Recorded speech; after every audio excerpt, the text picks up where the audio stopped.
कैसे पता चला कौन है राघव चड्ढा और कहाँ मिली आप इनसे? इंग्लैंड में एक अवार्ड फंक्शन हुआ था जहां पे अवार्ड्स दिए जा रहे थे फॉर आउटस्टैंडिंग अचीवर्स। तो आउटस्टैंडिंग अचीवर इन एंटरटेनमेंट मुझे मिल रहा था एंड पॉलिटिक्स एंड गवर्नेंस में इसको मिल रहा था। तो जब मैं लंदन पहुंची अवार्ड लेने के लिए, तो मेरा भाई वहीं पे पढ़ाई करता है, तो उसने मेरे से ऐसे ही पूछा कि तो कौन से अवार्ड के लिए आई हो तुम, क्या है और किस किस को क्या मिल रहा है। उसने बड़ा कैजुअली पूछा। तो मैं उस टाइम राघव को नहीं जानती थी क्योंकि मैं पॉलिटिक्स फॉलो नहीं करती हूँ। तो मैंने उसको बोला, मैंने कहा ऐसे कोई राघव चड्ढा इज कमिंग।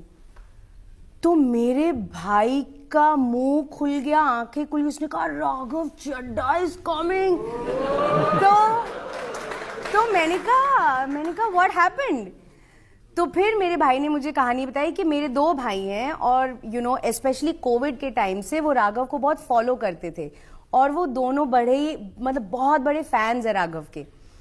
तो उसको तो विश्वास ही नहीं हो, तो Shivang said you have to go and meet him and you have to go and say hi to him. तो मैंने कहा ठीक है। तो जब मैं अवार्ड शो पे गई तो मैंने ऑर्गेनाइजर्स को रिक्वेस्ट किया, मैंने कहा मैं अपना अवार्ड लेके निकल जाऊंगी, लेकिन निकलने से पहले ना मुझे वो राघव चड्ढा जी जो आए हैं उनसे मुझे 2 मिनट हाई करना है। तो उन्होंने बोला हाँ हाँ मैम ऑफ कोर्स। तो जब मैं निकलने वाली थी तो ऑर्गेनाइजर ने बोला मैंने बोला उनसे मिलवा दीजिए। तो उन्होंने कहा मैम वो आपके पीछे ही बैठे हैं। तो मैं घूमी तो राघव बैठा था। तो मैं गई उसके पास और अब मुझे पता ही नहीं कि मैं क्या बोलूँ। तो मैंने बोला hello I am Parineeti and my brothers are very big fans of you. तो उसने बोला oh how sweet thank you. तो मैंने बोला एनीवे वील कैच अप, जैसे हम सबको बोलते हैं यार keep in touch we'll catch up, कोई कैच अप करता थोड़ी है।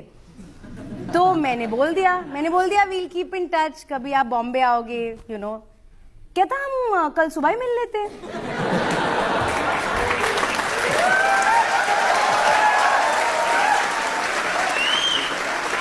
नेक काम में देरी कैसी? तो अब मैंने सोचा, मैंने कहा ओके। तो मैं अगली सुबह, अब किसी लड़के ने बोला तो मैं अकेले तो मिलने जाऊंगी नहीं, तो मैं अपने 3 मैनेजर को साथ लेके गई। तो मेरे 3 मैनेजर, अच्छा वो भी ऑर्गेनाइजर्स के साथ आया। तो ऐसा नहीं था कि हम किसी डेट के लिए मिल रहे थे, तो हम कुछ 10-12 लोग टेबल पे बैठे थे।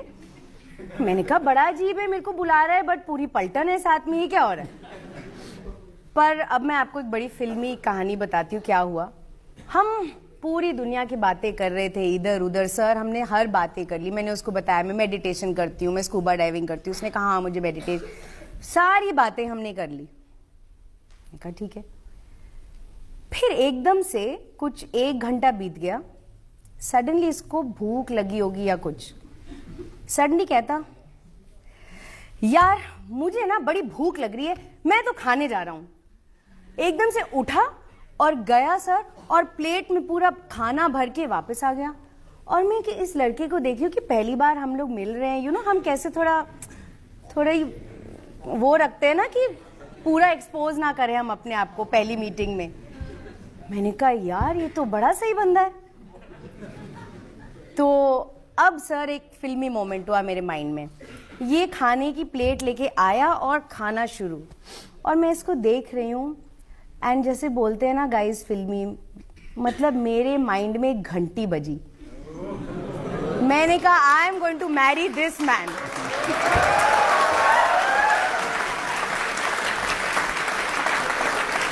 आई जस्ट डोंट नो। अच्छा अभी कहानी में ट्विस्ट ये था कि जैसे मैंने आपको पहले बताया था, अब मुझे इसके बारे में कुछ पता ही नहीं। देखने में इतना हैंडसम है, खाने पीने का इंटरेस्ट मैच हो गया था तब तक। तो ये मीटिंग खत्म हुई, मैं ऊपर गई अपने कमरे में, मैंने गूगलिंग शुरू की। Who is Raghav Chadha? Is Raghav Chadha married? फिर main question, what is Raghav Chadha's age? कि पता चले कुछ 20-25 साल का, क्योंकि दिखने में तो ऐसा ही है। मैंने कहा यार फिर तो बहुत छोटा हो जाएगा, फिर नहीं हो पाएगी। तो सारे आंसर्स वर करेक्ट। तो जितना भी इसके बारे में मैंने पढ़ा, फिर मैंने देखा पॉलिटिक्स में ये क्या करता है, मेंबर ऑफ पार्लियामेंट, राज्यसभा, इस सब चीजों के बारे में मैंने गूगल करके सीखा ठीक से। मुझे बहुत ही कम पता था। आपको नहीं पता था राज्यसभा क्या होती है? सर ऐसा मत बताओ ना सबको आप। नहीं पता था गाइस, पता था। गूगल से पता चला? हाँ, गूगल को पता था। तो एनीवे गाइस, मैंने बहुत गूगलिंग की और मैंने कहा मैंने सही सोचा है, अब ब्याह ते मेहंदी नाल ही करांगी।